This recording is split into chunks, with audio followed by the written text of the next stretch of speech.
Olá, meus amigos e irmãos. Que a graça e a paz do nosso Senhor e Salvador Jesus esteja com cada um de nós. Começamos aqui mais uma lição da revista Palavra e Vida, produzida pelo Departamento de Educação Cristã, juntamente com o Departamento de Comunicação da Convenção Batista Fluminense. Esta revista que foi escrita pelo pastor Alonso Castro Colares Júnior, com o título A Centralidade de Cristo, com base na carta aos Hebreus. Mas antes de começarmos a nossa lição, eu queria pedir para você se inscrever aqui no nosso canal, no botão aqui embaixo, onde está escrito inscreva-se. Curta, deixe o seu comentário, acione o sino das notificações e compartilhe. Toda semana nós estaremos publicando aqui uma nova lição para que possamos estudar juntos. A lição de hoje é a lição de número 2 e que traz o título Coroado de Glória e Honra, e que tem o texto base em Hebreus, no capítulo 2, dos versículos 5 ao 9, o qual estaremos lendo aqui para a nossa introdução deste momento. E o texto, ele nos diz assim: Não foi a anjos que ele sujeitou o mundo que há de vir, a respeito do que estamos falando. Mas alguém, em certo lugar, testemunhou dizendo: Que é o homem para que com ele te importes? E o filho do homem para que com ele te preocupes? Tu o fizeste um pouco menor do que os anjos e o coroaste de glória e de honra. Tudo sujeitaste debaixo dos seus pés. Ao lhe sujeitar todas as coisas, nada deixou que não lhe estivesse sujeito. Agora, porém, ainda não vemos que todas as coisas lhe estejam sujeitas. Vemos, todavia, aquele que por um pouco foi feito menor do que os anjos, Jesus, coroado de honra e glória, por ter sofrido a morte, para que pela graça de Deus, em favor de todos, experimentasse a morte. Bem, irmãos, o objetivo da lição desta semana é o de demonstrar que por meio da vinda de Cristo a este mundo, a sua obra redentora e a glorificação de Jesus, nós assim podemos ter um sentimento de pertencimento a Deus. E essa certeza nos faz aí combater dentro de nós o medo da morte e confiarmos em sua provisão e cuidado. Neste estudo, nós veremos a grandiosidade da salvação divina. Iremos também discutir a necessidade da salvação para todos os seres humanos, a saber que a salvação é pela fé em Cristo Jesus, que ela é eficaz sem necessidade de qualquer complemento. Mas antes, no entanto, eu quero agradecer aos irmãos que têm nos enviado mensagens de todo o Brasil e não somente aqui da área da Convenção Batista Fluminense. Eu quero mandar aqui o meu abraço especial para a Jarley Bastos, que é da Primeira Igreja Batista em Jardim Primavera, fica lá em Duque de Caxias. Um abraço também para a Julinda Azevedo, da Primeira Igreja Batista de Portela, em Itaucara. Meus cumprimentos para a Marilza da Costa Rezende. Ela pertence à Igreja Batista de Nova Piã, em Belford Roxo. Um abraço para Sandra Pires, da Segunda Igreja Batista em São Fidélis. Um abraço para o pastor Marcos Vinícius, daquela querida igreja. Um abraço agora vai para Ruthmar da Silva Rosa. Ela é da Igreja Batista Nova Esperança, que fica lá em Japeri. Um abraço também para o Edu, ele que também tem aqui nos acompanhado pelo nosso canal. Quando você mandar aqui o seu recado, não se esqueça de colocar de onde você é e também a qual igreja que você pertence. Quanto à lição desta semana, é bom que entendamos, antes que essa lição, nós vimos na lição anterior e refletimos sobre a centralidade da obra de Cristo para a nossa salvação. Essa salvação, ela não é algo dado ao crente compulsoriamente, de forma que quem recebe possa viver de maneira negligentemente, do jeito que bem entender. O cristão, ele é exortado a ser vigilante em relação a esta dádiva recebida por Deus. Desta forma, nós percebemos que para o autor da carta aos Hebreus, a vida e a obra de Jesus não foi meramente um acontecimento na história, mas foi o cumprimento de um plano eterno de Deus para a nossa salvação. Deste modo, uma vez que essa tão grande salvação foi preparada e anunciada a nós, nós não podemos ser indiferentes em não nos atentarmos às coisas espirituais. Nessa lição, então, nós estaremos estudando a exortação do escritor de Hebreus a respeito da grandiosidade da salvação. Salvação essa que nós recebemos mediante a fé em Jesus Cristo. Ela é o resultado da graça divina, mas Cristo pagou um alto preço. Por isso, no capítulo 2 da carta aos Hebreus, o autor ele faz uma séria advertência a respeito dos que negligenciam tão grande salvação. Para redimir a humanidade pecadora, Cristo ele assumiu a forma humana, a fim de se identificar conosco e nos outorgar a salvação. Ele morreu por nós, mas ao terceiro dia ressuscitou, coroado de glória e honra. Cristo também, ele nos elevou a uma condição superior, de simples criaturas para a forma de filhos de Deus em sua adoção. Vimos anteriormente que Jesus ele é superior aos anjos e a todas as coisas. E a salvação que ele oferece é maior. É o maior bem aí que o ser humano ele pode obter. Por isso, não devemos negligenciar tal graça a nós dada. O autor ele dá início à sessão de Hebreus 2 com uma forte exortação. Era porque era necessário para que os crentes daquela época e também dos dias atuais ter uma maior firmeza em relação às coisas espirituais. O que o autor observa e observava naquele sentido, entre eles, era certa letargia e negligência diante de um fato de tão grande importância como a salvação. Neste aspecto, a resposta devia ser dada por meio do retorno às verdades anteriores, ouvidas e que haviam sido esquecidas. É sobre estas verdades que nós falaremos a partir de agora.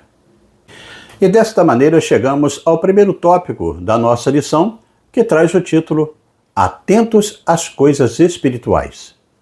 Atentos às coisas espirituais. Ora, no primeiro verso do capítulo 2, o autor ele nos exorta a atentar com mais diligência para as coisas que já temos ouvido, para que em tempo algum nos desviemos delas, de acordo com Hebreus 2, no versículo 1. Isto era de suma importância, porque evitava que alguns deles viessem a se desviar de fato. O vocabulário grego, ele usado pelo autor, ele é traduzido como desviar, que significa originalmente perder o rumo. O termo era usado também em relação a um barco que acidentalmente era desancorado e também lançado à deriva em alto mar. No pensamento do autor, só havia uma maneira de manter-se no rumo certo, ancorado o barco no porto seguro, que é Jesus. Desta forma, este verso ele indica um dos objetivos da carta para que possamos observar. Em quase todos os demais capítulos assim o faz, que é aquele segundo o qual os irmãos hebreus não estavam atentando para receber a oposição dos seus antigos amigos e familiares por conta da fé em Jesus. Estavam sendo tentados a isso. Esta fé era testemunhada pelo Senhor. O autor de Hebreus, ele faz um contraste entre as alianças do Sinai e do Calvário. Enquanto que a antiga aliança ela foi intermediada por anjos, de acordo com o versículo 2, a nova aliança tinha Jesus, o Filho de Deus, como seu mediador. O autor, então, ele faz uma analogia entre as duas alianças, para que o contraste entre ambas fique bem definido. Foi Jesus, o Filho de Deus, e não os anjos, que anunciou essa tão grande salvação. Em virtude da perseguição aos que professavam essa crença, essa fé em Jesus, muitos cristãos estavam esmorecendo na fé, urgindo aí, assim, a necessidade de uma carta para exortá-los a manterem-se firmes diante das oposições e perseguições, não deixando o pecado da frieza espiritual tomar conta dos seus corações. Aqueles irmãos hebreus, ou judeus que tinham se convertidos ao cristianismo, deveriam estar conscientes de que essa salvação grandiosa foi primeiramente anunciada pelo Senhor e posteriormente por aqueles que a ouviram. Assim destaca Hebreus no capítulo 2, no versículo 3. Fica evidente neste texto que o autor ele não foi uma testemunha ocular dos feitos de Jesus, mas ele recebera a palavra por meio daqueles que ouviram diretamente do Mestre. Com efeito, podemos extrair aqui uma importante lição para os nossos dias. Muitas vezes, nossos corações enfraquecem na fé, por conta dos problemas e desafios da vida cristã. E nos acomodamos às vezes, ou até mesmo nos tornamos indiferentes às coisas espirituais. A mensagem que primeiramente fora anunciada pelo Senhor e testemunhada pelos que a ouviram foi instrumentalizada pelo Espírito Santo. Neste aspecto, as ações realizadas pelo Espírito Santo na vida daqueles irmãos expressam aí bem o que o autor quis dizer. O Espírito Santo é o agente por trás de cada milagre e sinal operados na história daquele povo de Deus, tanto no passado quanto no presente. As extraordinárias histórias de fé dos nossos irmãos do passado, quer sejam aquelas escritas na Bíblia, quer sejam aquelas testemunhadas pelos irmãos de nossas igrejas, parecem às vezes distantes de nós. E por causa disso, a incredulidade passa a tomar conta do coração e os homens passam a agir pela ganância e pela carne e abandonam a fé. Ademais, a falta de atenção às coisas espirituais pode gerar a frieza e incredulidade em nossa família, trazendo grandes prejuízos para nós e para os nossos filhos. Pais que se afastam dos caminhos do Senhor, ou que não são relapsos em educar os seus filhos na fé em Jesus, tenham experimentado aí consequências amargas no futuro dos seus filhos. O verso 2 e também o 3 do capítulo 2 dessa carta nos adverte que se a palavra falada por anjos permaneceu firme e toda a transgressão e desobediência recebeu a justa retribuição, como esperaremos nós, se não atentarmos para uma tão grande salvação? A expressão, portanto, de Hebreus 2:1, liga este parágrafo ao esplendor e à incomparável supremacia do Filho de Deus no capítulo 1. Pelo fato de o Filho ser superior aos profetas e aos anjos, se o que Deus nos falou pelo Filho, como diz em Hebreus 1:2, foi negligenciado, seremos muito mais culpáveis nessa questão. Portanto, convém a nós atentarmos com mais diligência para as coisas que já temos ouvido, para que, em tempo algum, nos desviemos dela. Assim, a negligência tem o seu preço, não por Deus desejar o nosso mal, mas porque, ao afastarmos de Deus, isto já é o mal em si mesmo. Não devemos, portanto, negligenciar as coisas espirituais, antes devemos estar atentos a tão grande amor de Deus por nós e seguirmos firmes na confissão da nossa esperança, como diz Hebreus 10, no versículo 23. E dessa forma chegamos ao segundo tópico da nossa lição de hoje, e que traz o título Jesus Cristo compreende a condição humana. Jesus Cristo compreende a condição humana.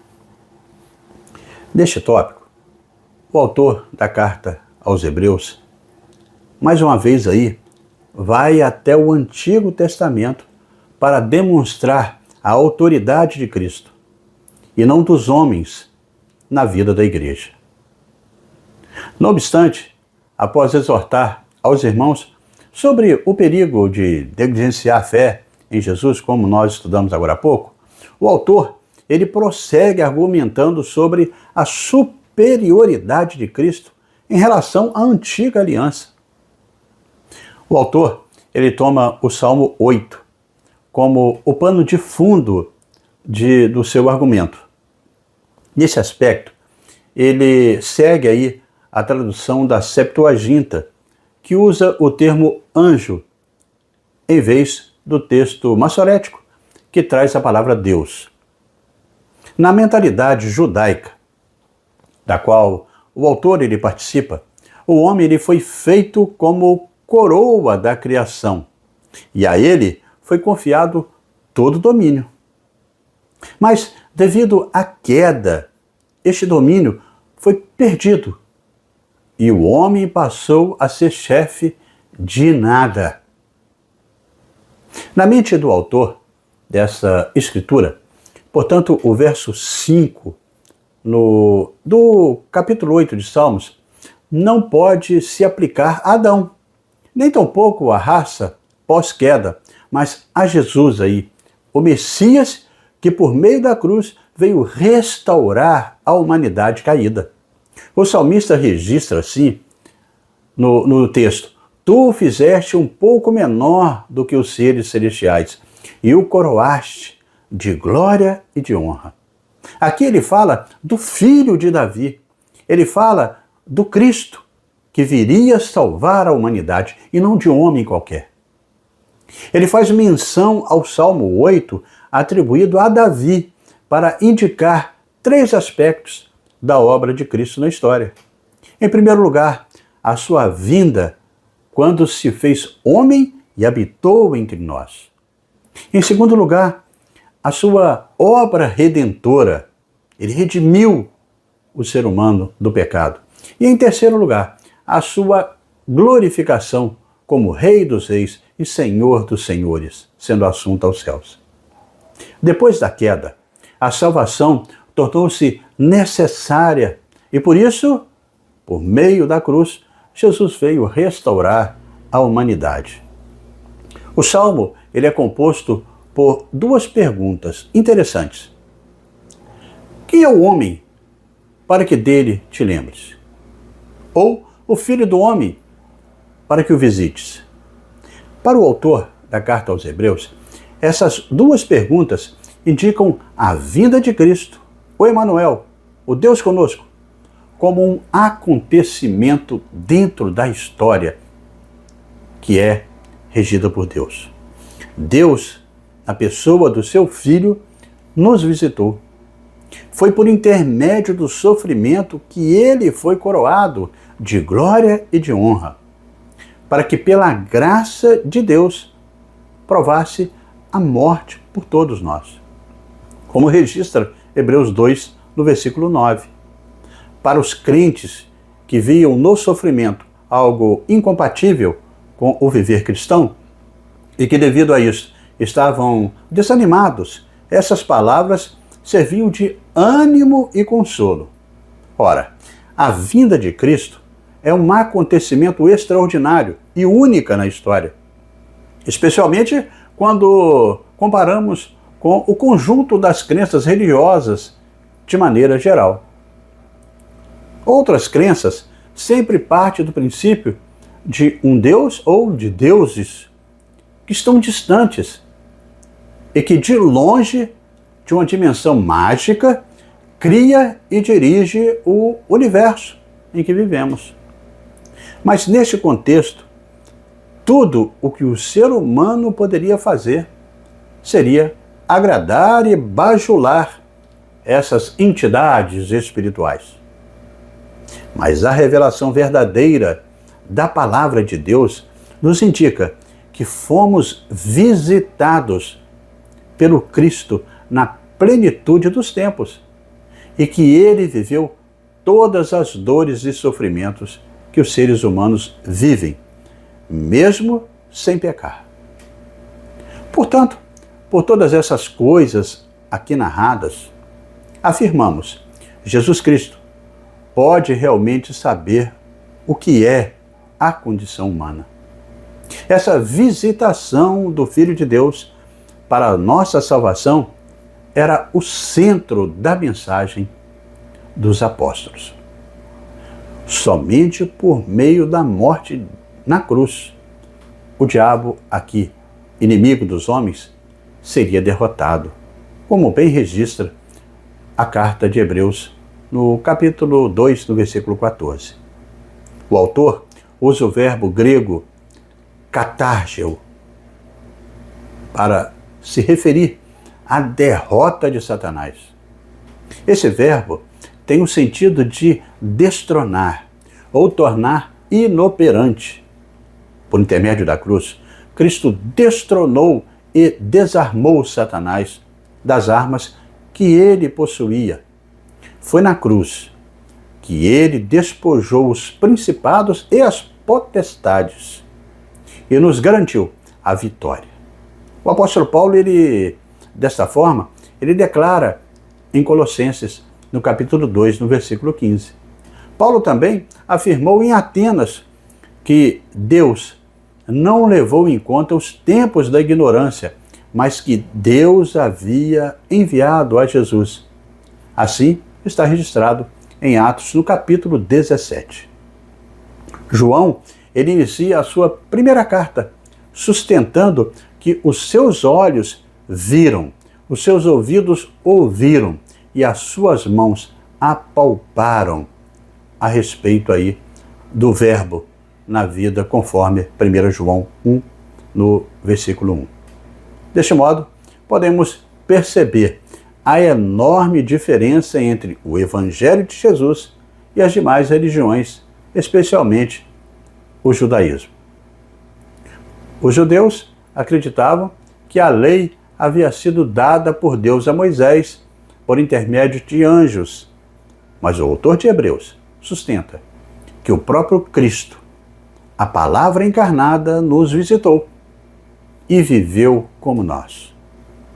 Em face dessas verdades, nós devemos compreender que Cristo é o único Deus perfeito que pode ter empatia pelo ser humano, pois enfrentou todos os desafios e as adversidades dos seres humanos, sendo aperfeiçoado nesse sentido no sofrimento. Com efeito, é extraordinário saber que Deus, ele não esteve e nem está distante de nós. Pelo contrário, ele está perto e recompensa todos aqueles que esperam nele. Diante desta constatação, o autor da carta aos Hebreus, ele lembra então o Salmo 22, no versículo 22, mostrando que Jesus anunciaria o nome do Senhor aos seus irmãos e cantaria louvores no meio da congregação. Ele ainda cita o livro do profeta Isaías, no capítulo 8, verso 18, sustentando que nele está posta a nossa confiança. Dessa forma, entendemos que, com a entrada do pecado no mundo, a morte passou a ser um inimigo temido. Essa arma poderosa era usada por Satanás para manter os homens debaixo do jugo do medo. Assim, nos ensina Hebreus, no capítulo 2, do versículo 15. Todavia, ao morrer na cruz por todos os homens e ao ressuscitar, Jesus venceu a morte. Os homens continuam a morrer, mas os que recebem como Salvador têm a vida eterna, pois a morte não tem mais domínio sobre aqueles que aceitam Jesus como seu suficiente Salvador. E assim chegamos ao terceiro tópico da nossa lição, e que traz o título Em Cristo temos um sentimento de pertencimento.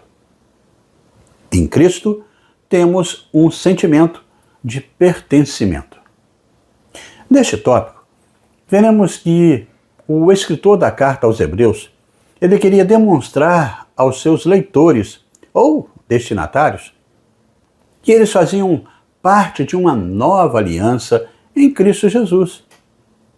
Desta forma, o autor da carta aos Hebreus, ele fará menção a estas passagens com o objetivo mostrar que em Cristo podemos viver um sentimento de pertencimento, ou seja, que podemos dar ênfase no contexto de que fazemos parte de um grupo, de uma comunidade, de uma família ou nação, a saber, o novo Israel de Deus.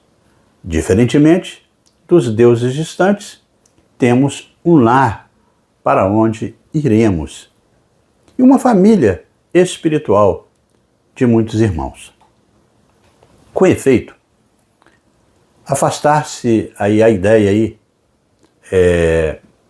o autor ele afasta a ideia de um Deus distante, mas nos mostra o Senhor como nosso Pai por meio de Cristo. Por conseguinte, esse sentimento de pertencimento nos livra do medo da morte e do porvir.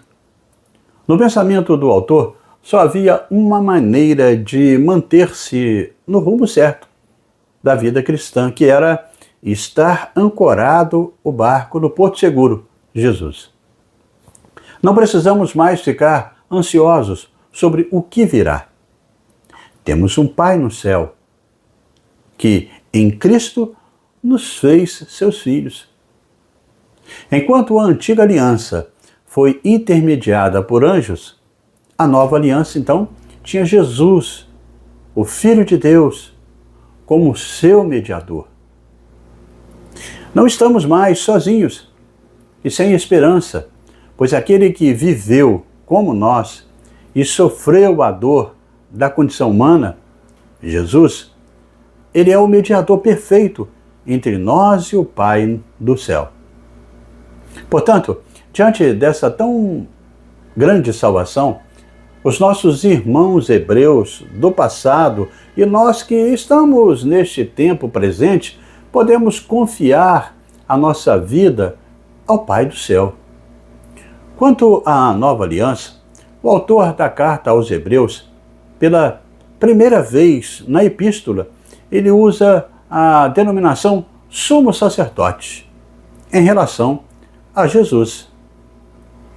O tema do sacerdócio de Cristo, ele será explorado pelo autor com maior profundidade em passagens posteriores que nós estaremos aqui enfatizando e estudando nas próximas lições. Mas, todavia, aqui o seu uso é justificado no contexto da identificação de Jesus com seus irmãos, os salvos. Este sumo sacerdote é misericordioso e fiel, por ter assumido a natureza humana e se identificado com os homens nos seus limites. Ele sabe o que é ser tentado e por essa razão está pronto a nos ajudar. Talvez, ao longo do caminho da existência humana, alguns podem ter experimentado circunstâncias amargas com a sua própria família terrena, de modo que nunca puderam viver plenamente este sentimento de pertencimento. Mas eu desejo encorajar você a se colocar na confiança no Senhor. Ele deu prova do seu amor por nós, por meio de Cristo, e nos reúne como seus filhos amados. O Evangelho de Jesus Cristo não é apenas relevante para a era presente, mas é a chave para as eras vindouras, incluindo nos novos céus, a nova terra. Este mundo é purificado e emancipado aí pela obra de Jesus Cristo. Este é o alvo de toda a história. Deus não sujeitou essa obra aos anjos, pois o único capaz de cumprir este plano de Deus foi o seu Filho. E nesse caminhar, irmãos, chegamos à conclusão desta segunda lição deste quarto trimestre da revista Palavra e Vida. Nós aprendemos na lição dessa semana que o domínio do homem fracassou. E é por isso que não vemos que todas as coisas lhe estejam sujeitas. Algumas coisas o homem tem até dominado muito bem, mas no reino espiritual ele tem falhado tristemente. Seu fracasso não foi em decorrência da imaturidade ou de tempo suficiente, mas devido a uma catástrofe interferente. Os que foram prejudicados ou até mesmo organizados, projetados para ser dominados, passaram a ser dominados por Satanás, se tornaram seus cativos. Mas aprendemos também que foi por meio da sua humanidade e humilhação, Jesus se tornou aí o legítimo sumo sacerdote, representante da humanidade no resgate desta humanidade perdida. Os anjos, de fato, são seres especiais e estão a serviço de Deus. Mas, entretanto, Jesus não veio socorrê-los, mas buscar a descendência de Abraão, os crentes. Por intermédio do seu sofrimento e morte, Jesus pôde dar vida aos que estão mortos. E desta forma, realizar o plano de salvação projetado por Deus para todos nós.